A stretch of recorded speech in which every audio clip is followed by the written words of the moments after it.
Good evening, everyone. I'm Leah Cooper with your JCN News for this Thursday, July 23rd. A resolution to extend the state of emergency another 2 months being debated in the House of Assembly today.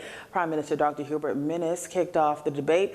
Dr. Minnis noted in his presentation that the COVID-19 pandemic has caused the worst emergency in our modern history, as not in recent times has the #1 industry, tourism, been virtually shut down at the same time as a deadly, highly contagious virus spread.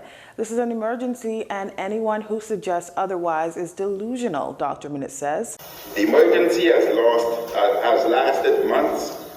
It will last many more months until a vaccine is created.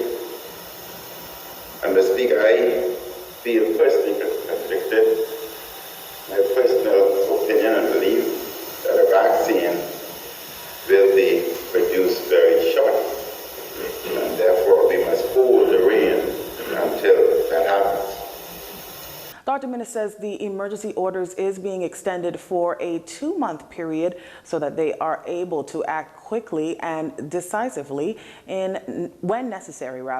Dr. Minnis noted that the government will make decisions in the best interest of Bahamians and residents based on the best information at any given moment of this pandemic. With 114 confirmed COVID-19 cases reported since July 8th, with the possibility of cases pending, the Prime Minister noted that a special cabinet meeting with the COVID-19 task force will be held this evening and invited the opposition leader and deputy leader to that meeting. Countries around the world are fighting the same battle. We are all trying to balance opening up with health and safety concerns. There must be some opening up to allow commercial activity. And this commercial activity is essential so that necessary goods and services are available. Health Minister Wentworth Wells seconding the resolution to extend the emergency order in the House of Assembly this morning, noting that since the borders have opened 2 weeks ago, COVID-19 positive cases in the country have more than doubled.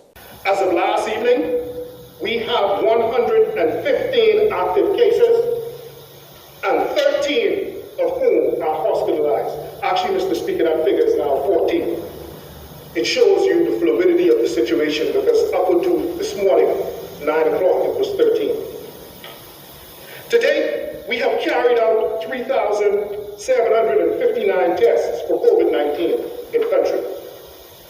Mr. Speaker, our cases are distributed among the following islands: Grand Bahama 73, New Providence 32, Bimini 4, Berry Islands 4, and Cat Island 2. We are aware of other cases which will be included in our official numbers today as a part of our COVID-19 data and dashboard. The newly appointed health minister also encouraging the public to embrace the new normal of COVID-19. Minister Wells also acknowledging that the country is not alone in having to reimpose curfew and lockdown conditions following a spike in COVID-19 cases. And as Bimini and Grand Bahama brace themselves for yet another lockdown, he says while these measures aren't easy to mandate or endure, the aim is to see the back of this disease. International flights in and out of Grand Bahama ceased at midnight on Wednesday, and domestic flights ceased on Tuesday at 6 p.m. Grand Bahamians set to endure a lockdown that begins tonight at 7 p.m. as that island has seen a significant spike in COVID-19 cases since July 8th. Our Lissy Bastian has more on that lockdown.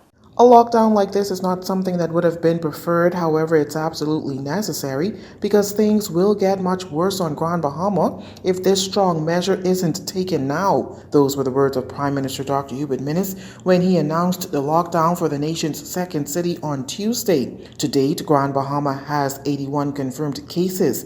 That's 73 cases added to the island's numbers since they last reported cases on May 5th before this second wave. During the lockdown, food food stores will be allowed to operate for the general public Monday to Friday from 7 a.m. to 5 p.m. Pharmacies, water depots, and gas stations will also be allowed to operate for the general public from Monday to Friday, 7 a.m. to 1 p.m. The Grand Bahama Humane Society and Waste Disposal and Sanitation Companies will be permitted to operate Monday to Friday, 7 a.m. to 1 p.m. Now, food stores, pharmacies, gas stations, and water depots will be allowed to operate on Saturdays, 7 a.m. to 5 p.m., but for essential workers only.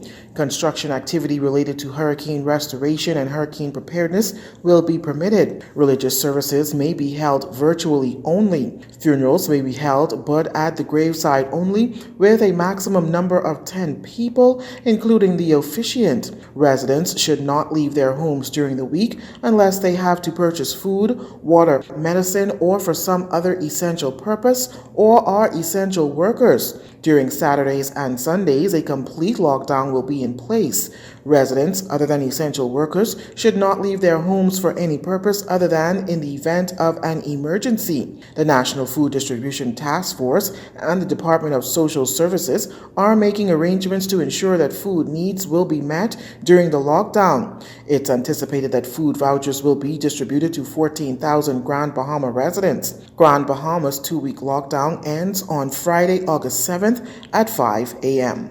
For JCN News, I'm Lissie Bastian. A record 25 cases of COVID-19 reported in the Bahamas yesterday.